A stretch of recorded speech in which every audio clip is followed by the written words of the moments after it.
What's good, YouTube? It's your boy, Blue Blood Sports TV, back at y'all with another one.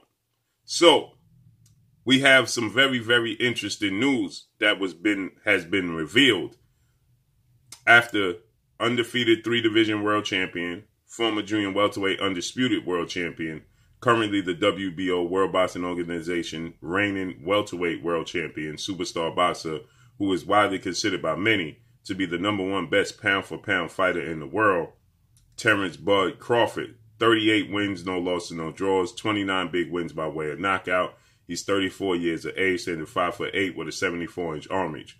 With that said, Terence Crawford, he got a knockout victory over two-time welterweight world champion, superstar boxer, Showtime Shawn Porter, who is now 31 wins, 4 losses, 2 draws, 17 wins by way of knockout. He is 34 years of age, 5'7" with a 69-inch arm reach. Now, Shawn Porter has officially retired. That took place November 20th, Las Vegas, Nevada, Mandalay Bay Arena. Shawn Porter had never been knocked out in his entire career. He's never been stopped.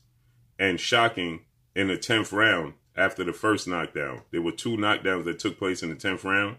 And in the second knockdown, Shawn Porter's father, trainer, and manager, Kenny Porter, he got on the apron, he waved the white flag, or the white towel in this case, and he called a halt to the fight. And it was shocking to many people.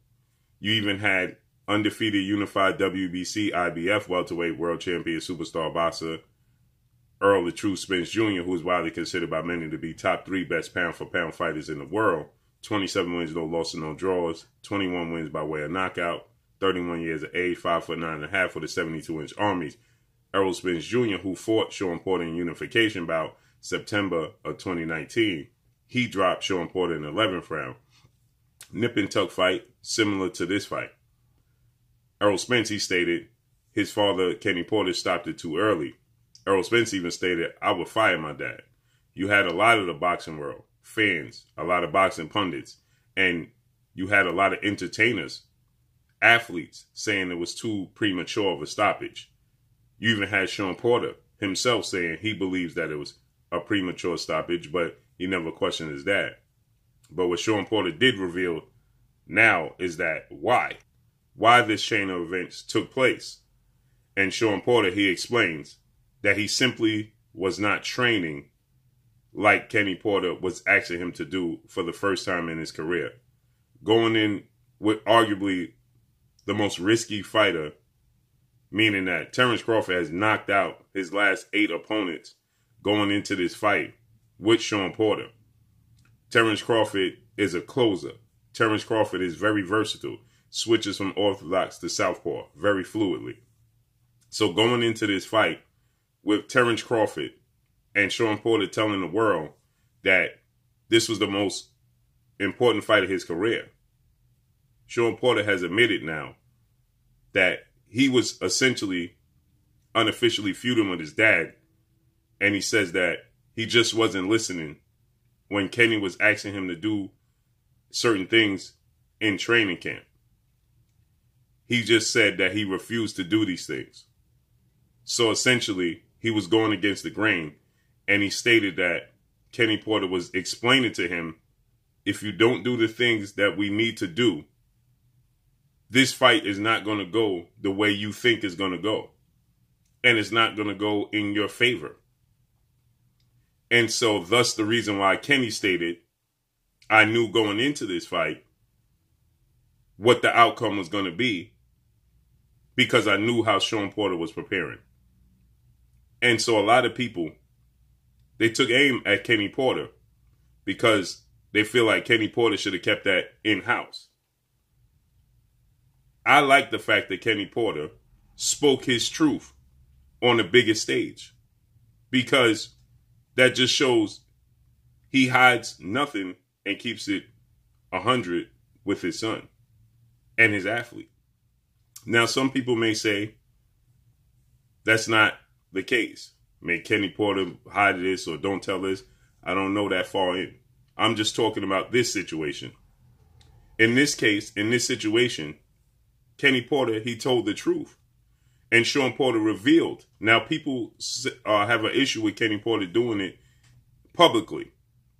But you got to understand the adrenaline, the moment. It's just like we say, athletes shouldn't do interviews immediately following their respective sports competition, whether it be football, basketball, boxing, hockey, baseball, because your emotions are running high. Same goes for the trainers, the coaches.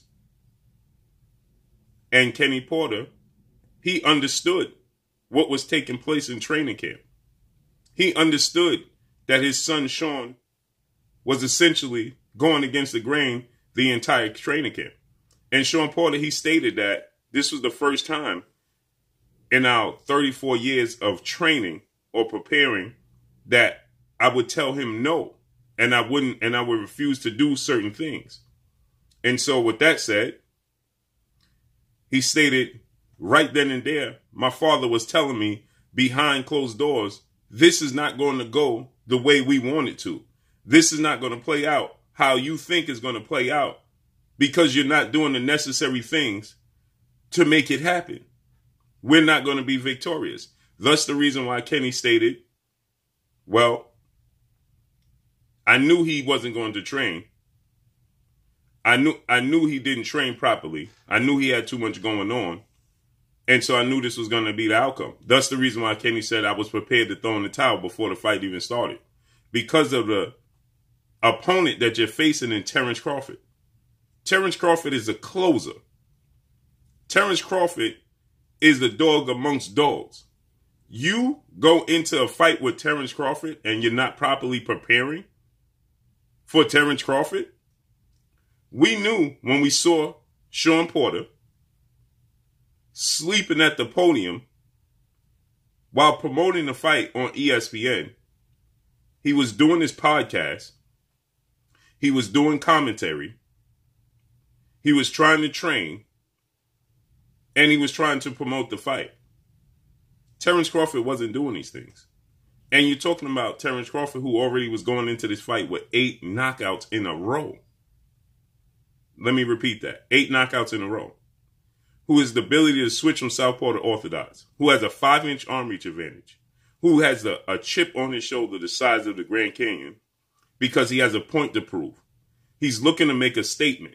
You've never been knocked out. You've never been stopped. He's looking to do all of those things. Thus the reason why some people, they question Shawn Porter's stamina. He looked like he started to fatigue. Thus the reason why Kenny Porter couldn't get Shawn Porter to do what he normally wanted him to do. Like you heard Shawn Porter, he stated that Barry Hunter was telling him, you never made him uncomfortable like we planned to.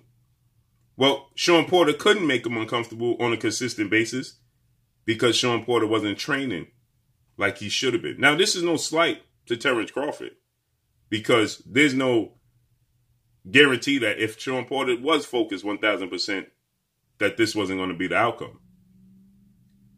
But you want to give it all you have going into a fight with Terence Crawford, who's viewed as the best fighter in the world.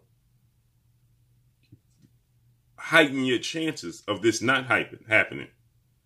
And so Kenny Porter, emotionally, and his adrenaline running at the time, he spoke his truth in that moment because his frustration. Because he knew his son, like Shawn Porter said, left it in the gym. He left something in the gym. He didn't give it his all. And so when we say that Kenny Porter stopped it too early, well, Kenny Porter, maybe he looked at the situation that Shawn Porter stated and said, man, this dude is a finisher. My son is taking clean punches. He's getting knocked down. He's showing frustration. He's pounding the canvas. And Shawn Porter said he was unraveling. This is not going to end well. This is a 10-7 round. It's already over. Unless Shawn Porter, who had 2 more rounds left, but there was still a minute left in the round. And Shawn Porter was giving himself up at that point in time, meaning that he was opening himself up. Like he said, he was unraveling. And it was only going to be a matter of time for Terence Crawford landing something else clean. And Kenny threw in the towel. But again, we say that Kenny Porter shouldn't have publicly said this. But Shawn Porter, he lets the world know that Kenny was privately telling him this already. So when we say Kenny shouldn't have publicly outed him, well, Shawn told us that he was privately outing him, and Shawn Porter wasn't listening. He said, I was telling my dad privately, this is not the time. We got to wait till the fight is over. So he wasn't giving Kenny Porter the opportunity privately to explain to him what he was missing, or what he was asking of him, or what he was just going against the grain with. And so with that said, he stated that, I told my dad to wait till after the fight. So Kenny Porter waited till after the fight. And then he public outed him. But this is, again, is on Shawn Porter. This is on Shawn Porter. That says, I can't verbatim say what he said, but he lack of preparedness. He alluded to me not preparing for Terence Crawford the way that I should have.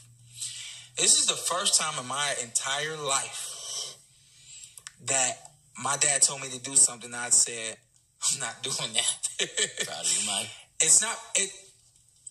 So that's the first time that's ever happened in the career of us fighting, boxing, father and son, the whole nine. So you see right there, Shawn Porter was saying that he was telling Kenny Porter he's not training. He's just not doing that. And he stated that he was attempting to save himself for Terence Crawford. This is what Shawn Porter stated. He was saving himself for Terence Crawford. Ever. Like literally ever. And once it started to happen, my dad was like, this ain't gonna go the way you want it to go. And he said that to me a couple of times during training. And so you see, he said that Kenny was telling him, this ain't gonna go how you want this to go in training, behind closed doors. My thought process was like, this is not the right time. We need to have a conversation after it's done. But we never had those. So you see, we need to have this conversation after the fight is done, okay? Not at this time, not in private. So there you have it. That's all I got for y'all. Make sure you hit the like button. Drop a comment in the comment section. Let me know what y'all think. Y'all already know what it is. It's your boy Blue, Blue Blood Sports TV. Hate, like, comment, and subscribe. You haven't subscribed, hit the subscribe button, hit the like button, hit the bell icon to get all the new notifications. Follow me on Instagram at Blue Blood Sports TV, all one word. Y'all already know what it is. Shout out to the entire LDBC. Shout out to New Media. Shout out to Black Media Row. Make sure you like and share these videos. That's all I got for y'all. Peace. You're watching Blue Blood Sports TV. Wow.